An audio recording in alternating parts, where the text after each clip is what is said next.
네, 일단은 뭐 제가 지난번에 네. 대선 끝나고 이제 오겠다. 네. 이재명 시대에 내가 오겠다. 네. 했는데 역시 네. 악플이 많이 달렸고 네. 그걸 다 보시는군요. 아, 그러면 제가 항상 네. 열심히 보고 있는데 네. 이재명이 도대체 왜 대통령이 되냐 네. 서부터 시작해가지고 네. 굉장히 이제 그 자체에 반감을 많이 가지신 분이 많더라고요. 응원하거나 그런 댓글은 하나도 찾아볼 수가 없었습니다. 뭐 공감한다라든지. 새 정부의 어떤 그런 응원한다, 네. 잘 됐으면 좋겠다, 네. 단 하나도 없고 네, 이제 그런 걸 보면서 참 이제 갈 길이 내가 멀구나. 그래서 이제 책도 썼는데 그런 분들은 안 보실 거라고 생각하지만 네. 아무튼 열심히 또 준비를 했습니다. 네. 새 정부에 네. 대응하는 방법에 대해서. 네. 아무런 뭐가 이렇게 이루어진 건 없어요. 뭔가 이렇게 네네네. 결과가 나오거나 벌써 네. 한 달도 안 됐기 때문에. 네네. 근데 벌써 주가가 지금 막 이게 지금 장난 아닙니다. 그래서 지금 코스피가 2920까지 올라왔는데 네. 이게 지금 3년 5개월 전 그 주가 수준으로 돌아간 겁니다. 와. 그러니까는 3년 6개월 전이면은 이제 문재인 정부 말기 윤석열 취임 직전 수준이고요. 윤석열 전 대통령이 취임을 하고 계속해서 이제 주가가 조금 내리막이었고 계엄 때 절정을 찍으면서 이렇게 된 게 지금 이재명 대통령 취임 일주일 만에 3년 반치가 이제 회복이 된 야, 상황입니다. 강력하다. 저는 뭐 워낙에 당선 전부터 네. 강력하게 이제 5차 파동이 온다. 네. 예, 엄청난 파동이 온다. 이재명 대통령이 당선이 되기만 하면 외쳤었는데 많은 사람들이 일단 의구심을 품었었죠. 일단은 이재명이 왜 대통령이 되나서부터 시작해서 네. 된다고 한들 이제 재판 받을 거다. 6월 18일에 네. 공선법 파기환송심 나면서 선거 다시 해야 된다라는 소리부터 네. 온갖 게 많았어요. 네. 그 다음에 이제 또 트럼프한테 전화 며칠 못 받으니까 난리가 났었죠. 미국이 또 버렸다라는 둥 어마어마한 그런 게 많았거든요. 네. 하지만 이제 그런 것들을 다 뒤로 하고 코스피는 이제 엄청나게 오르고 있죠. 그래서 저는 주식을 굉장히 좋아하는 이유가 우리가 어떤 논쟁을 하면은 누가 맞았는지 틀렸는지를 단번에 알기가 사실 어렵습니다. 대선 토론도 그렇고 모든 토론이라는 게 정량적으로 평가할 수 그렇죠. 없으니까. 이렇게 주장은 서로 하는데 누가 맞는 소리인지를 잘 모르고 아니면 한참 뒤에나 알 수 있어요. 밝혀지죠. 그렇죠. 늦게. 누가 옳은지. 근데 주식은 굉장히 선명하게 누가 옳았는지가 바로 숫자로 나와가지고 사실 굉장히 좀 저는 그런 게 좋아요. 표정이 지금 명확하게 지금... 내가 맞았다라는 게 사실 되는 게 너무 좋고 네. 이번에 이제 이재명 정부는 네. 지역 화폐 뭐 전 국민 25만 원 지급이라든지 네. 이런 여러 가지를 지금 공약으로 내걸었고 네. 실제로 그렇게 하려고 움직임을 보이는데 거기다 국회에서도 다수당이기 때문에 맞습니다. 별로 걸림돌이 없죠. 없습니다. 네. 그렇기 때문에 이 시장이 그거를 확정적으로 생각을 하고 지금 그런 것들이 선반영되면서 말씀하셨듯이 이루어진 건 없지만 미리 기대감에 지금 많은 주식들이 오르고 있습니다. 근데 이게 사실 그런 어떤 정치적인 배경이나 이슈나 이런 걸 차치하고서라도 이게 지금 한국 주식이 막 국장이다 여기가 바로 여기가 국장이다 했던 그 국장이거든요. 근데 어떻게 이렇게까지 강하게 오를 수 있는지 수급이 들어온 겁니까 외국인들이? 일단은 많은 어떤 논란이 있지만 어쨌든 간에 역사적인 사실을 놓고 보면은 환율이 굉장히 높았다가 이제 내려가는 원달러 환율이 내려가는 즉 바꿔 말하면 원화의 가치가 굉장히 낮아졌다가 환율이 엄청 올랐다는 거는 원화가 엄청 싸졌다는 거잖아요. 달러가 비싸지고 그렇게 됐다가 점점 이제 정상을 찾아가면서 원화 가치가 이제 막 상승을 하는 그 시점에는 무조건 외국인이 오죠. 그때는 무조건 외국인은 옵니다. 환차익을 먹기 위해서. 외국인들 입장에서 이제 달러화가 자꾸 내려가니까 신흥국 쪽으로 가야겠다. 이런 생각을 하게 되는데 외국인들이 이제 여러 나라를 후보에 놓고 보겠죠. 어떤 나라로 갈까? 지도 쫙 펼쳐놓고. 그렇죠. 쫙 펼쳐놓고 어떤 나라로 갈까? 하는데 한국을 보니까 마침 대선이 열려. 신흥국 중에 지금 대선이 열려가지고 정권이 바뀌는 나라가 한국밖에 없거든요.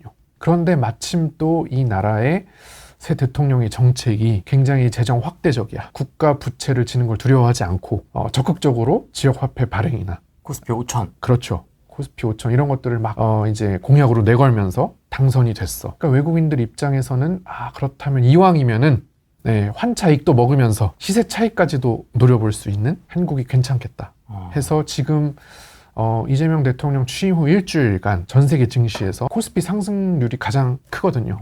1위거든요. 그러니까 이제 막 몰려드는 거죠. 이제 그런 흐름 때문에 외국인이 이제 오면서 코스피가 급하게 올라간다라는 거고, 이게 많은 분들께는 좀 생소하실 수 있어요. 진짜. 말씀하셨듯이 국장의 이미지는 늘 그냥 저기 처박혀 있고, 미국이 50% S&P 50% 오를 때 국장은 10% 빠지고, 그래서 농락당하고 이게 어떤 사람들의 이미지 속에 전형적인 그런 국장인데, 사실 그런 이미지가 심어진 거는 윤석열 정부 때 그런 이미지가 사실 심어진 거예요. 잘 생각해 보시면은 문재인 정부 때 코스피 3,300하고 동학개미운동 일어나면서 그때 사람들의 머릿속에 한국장은 아무거나 사면 그냥 오르는, 무지성으로 그냥 사놓으면은 삼성전자 올라가고 카카오 올라가고 주식 신동 꼬맹이들 나오고, 그렇죠. HLB 올라가고 에코프로 올라가고, 그냥 오랜만에 이제 그런 게 그 한국 시장의 이미지였죠. 네. 그냥 아무거나 사면 오르는 곳.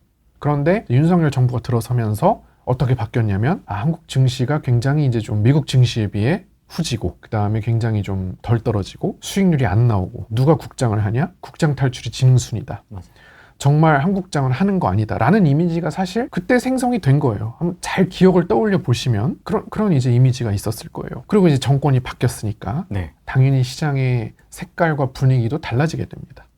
그래서 한국 증시는 정권에 따라서 색깔이 전혀 달라지는 그런 특징이 있습니다. 과연 언제까지 갈 거냐에 대한 궁금증도 좀 있고요. 이게 뭐 초반이라 잠깐 반짝하고 다시 처박히는 거 아니냐라는 의견도 있고, 미국 주식 갖고 있던 것까지도 다 빼서 이제 넣어야 되는 거냐, 의견이 좀 다양한 것 같습니다.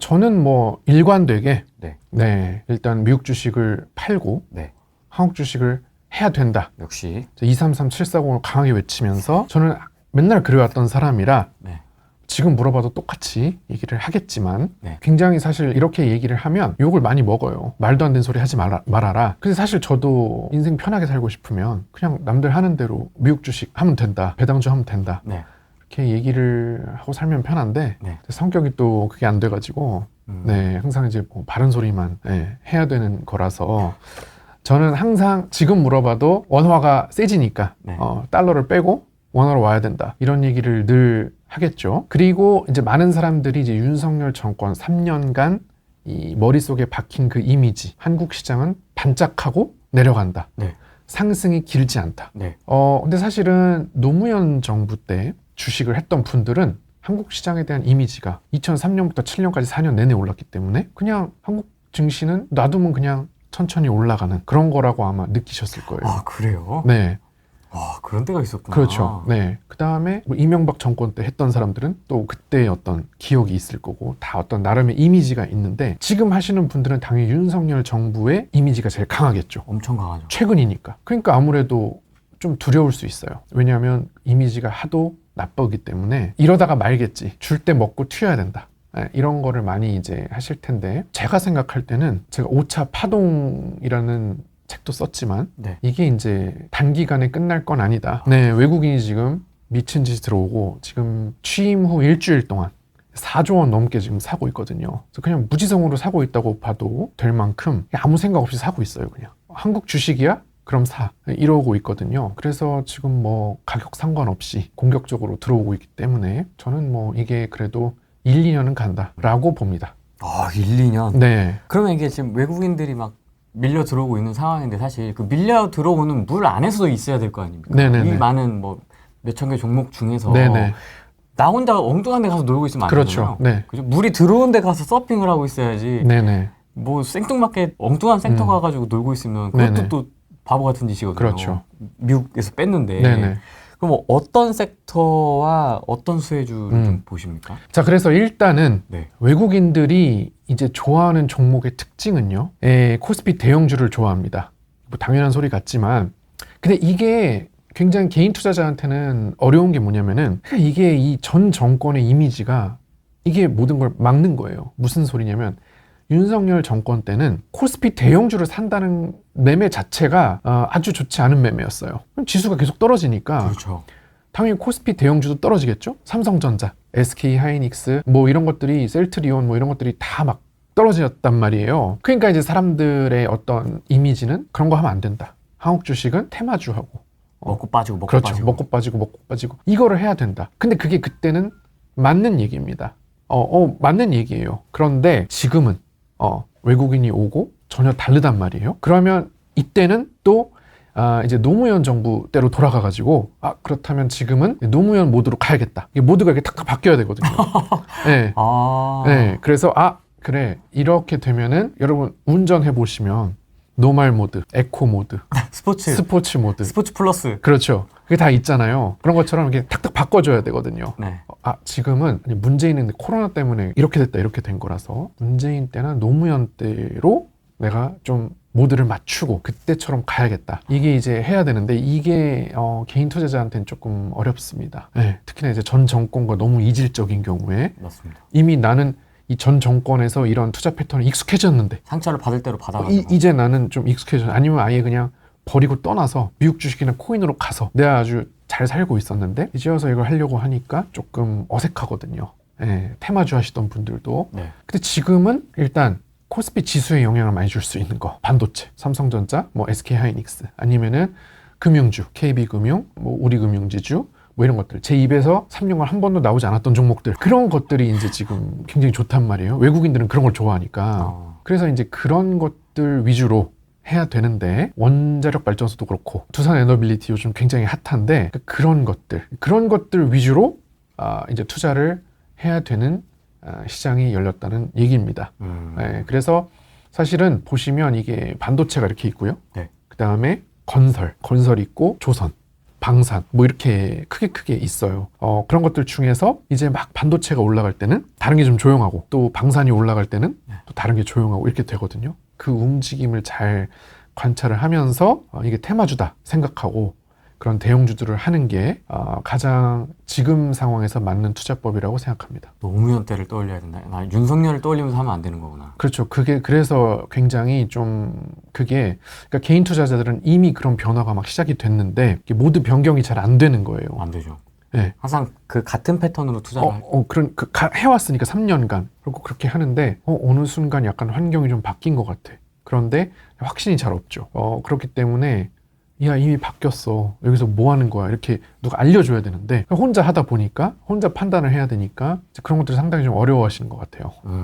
약간 부동산이랑도 좀 비슷한 맥락이 있긴 하네요. 부동산도 정책이나 규제가 정권별로 좀 다르다 보니까 그렇죠. 네. 어떨 때는 주택수를 쫙 펼치는 게 유리할 때가 있긴 네, 했었거든요. 네, 네, 네. 그때도 있었고 뭐 지방을 가도 유효할 때가 있었고 뭐 지금은 뭐 똘똘한 채나 신축이 또 뭐 이렇게 하는 경우도 있었고 그렇죠. 또 이제 조금 더 그게 지나면 숙성되면은 재개발 재건축까지 뭐 이렇게 쫙 뻗쳐 나가는데 네네네. 약간 그런 느낌으로 그때그때 조금씩 모드를 바꿔나가는 게 좋겠다. 그렇죠. 그래서 한국 같은 경우는 이 정권에 따라서 딱 구별이 확실하게 되기 때문에 사실은 되게 쉽다고 저는 생각을 하고, 정권 초기가 가장 중요합니다. 정권 초기에 내가 이 정권의 방향과 얼마나 이걸 맞추느냐. 네. 싱크를. 그렇죠. 나의 싱크를 여기다가 맞추느냐. 지금이 딱 지금 취임한 지 얼마 안 됐기 때문에 맞추기 좋은 시점이죠. 지금 못 맞추면 한 1, 2년 뒤에 코스피 쳐 올라가고 나서 뒤늦게 나도 한번 해볼까? 그래서 너무 오른 것 같은데 그렇게 이도저도 아니게 되거든요. 근데 지금 사실 정권 시작 전부터 조금씩 이렇게 꿈틀꿈틀 하다가 네네네. 굉장히 많이 이번 주까지 올랐지 않습니까? 네네. 지금 싱크를 맞춰서 시작해도 괜찮습니다. 그럼요. 네. 물론 그 전부터 했더라면 더 많이 벌었겠죠. 이미 지나간 일이잖아요. 이제라도 맞춰서 하는 수밖에 없죠.